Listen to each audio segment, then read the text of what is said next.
There is a very specific type of terror that comes from living in complete isolation. When your nearest neighbor is miles away, a knock at the door in the middle of the night isn't just startling, it's terrifying. But what if the danger didn't knock? What if the danger quietly walked through the snow, climbed into your attic, and secretly lived right above your bedroom ceiling, just listening to you breathe?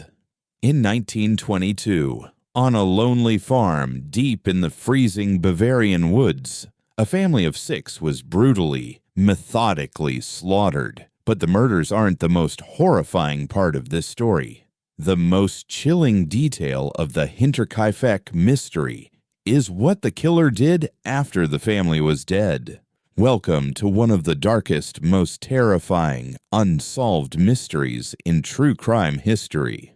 The Hinterkaifeck farm was incredibly isolated, tucked away in a dark, dense pine forest in Germany. It was owned by Andreas Gruber, a harsh, deeply unpopular 63-year-old farmer. He lived there with his wife, his widowed daughter Victoria, and her 2 young children.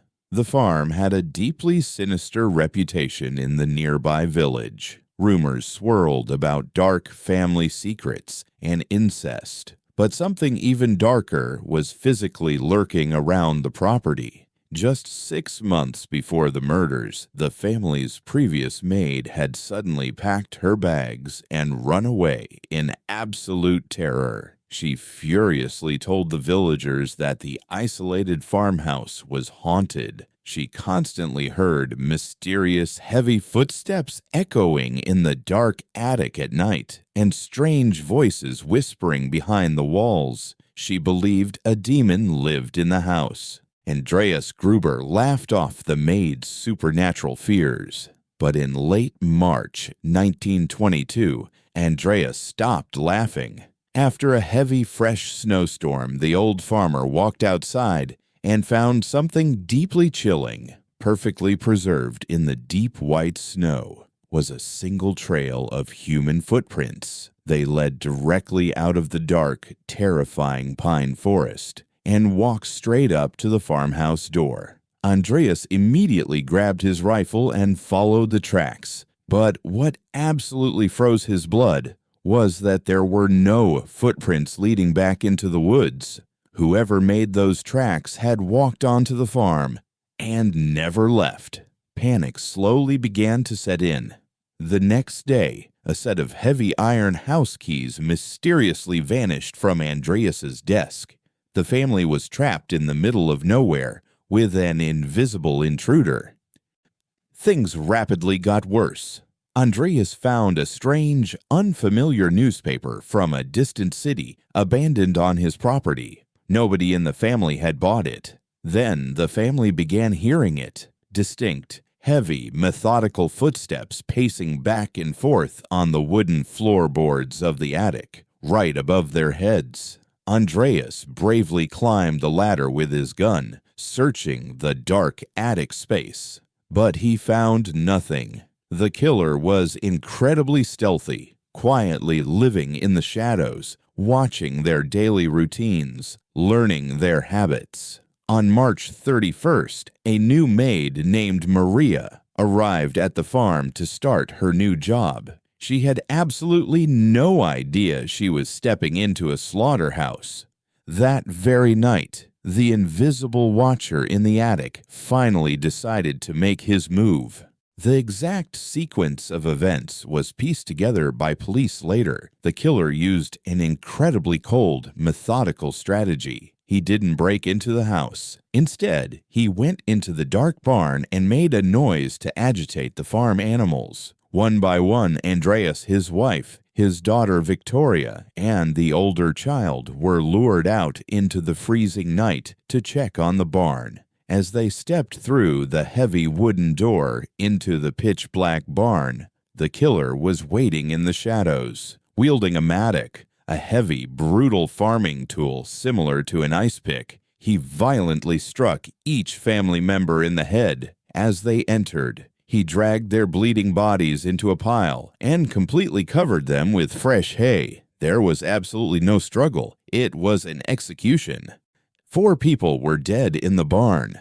But the horror wasn't over. The new maid, Maria, and the 2-year-old baby boy, Joseph, were still fast asleep inside the farmhouse. Having finished his gruesome work in the barn, the killer gripped his blood-soaked mattock, walked slowly back across the snowy yard, and unlocked the front door. He quietly crept into the maid's bedroom and murdered her while she slept. Then, he walked into the mother's bedroom, approached the small crib, and brutally executed the 2-year-old baby.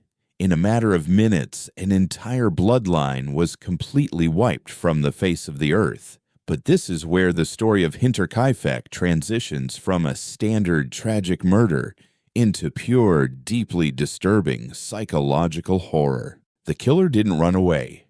He didn't panic and flee into the night. Instead, he calmly locked the doors.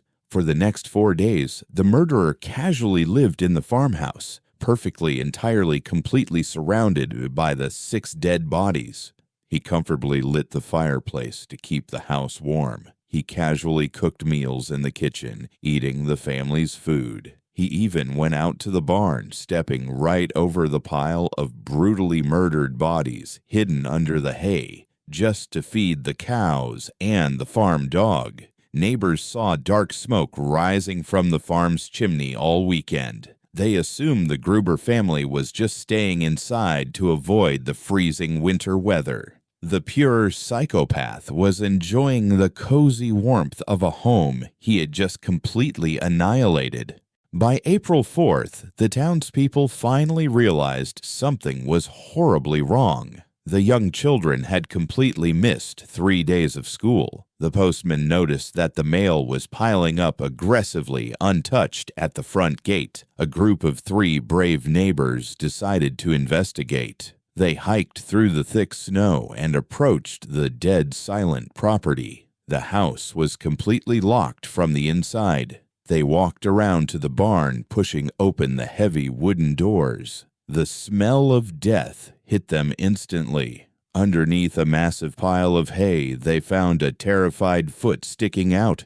As they frantically pulled the hay away, they uncovered the absolute bloodbath. The 4 bodies were violently stacked on top of each other. The neighbors ran in absolute terror to alert the Munich police. When the heavily armed police arrived, the killer was long gone. They initially assumed it was a standard robbery, but that theory was instantly completely destroyed. The killer had left massive amounts of gold coins and valuable jewelry sitting right in the open. This wasn't about money. This was about pure, unadulterated hatred and psychological control. The autopsies revealed horrifying details. Young Victoria had survived the initial blow and had violently ripped out chunks of her own hair in complete agony while laying in the barn. To properly examine the bizarre wounds, the police actually aggressively removed the heads of all 6 victims and mailed them to Munich for forensic analysis. But during the chaotic events of World War II, the heads were completely lost, never to be found again. Over 100 suspects were brutally questioned. Drifters, jealous lovers, and insane asylum escapees. But absolutely no one was ever charged. A year after the brutal murders, the townspeople completely demolished the cursed Hinterkaifeck farm. They tore it down to the dirt, hoping to completely erase the pure evil from their memories. Today, a lone, dark monument stands in that empty field, marking the exact spot where the massacre happened. The killer successfully pulled off the absolute perfect crime, blending back into society as if nothing happened. He could have been anyone. The person sitting next to you on a train, the friendly butcher in town, a ghost who walked out of the forest, executed a family, made dinner, and disappeared forever.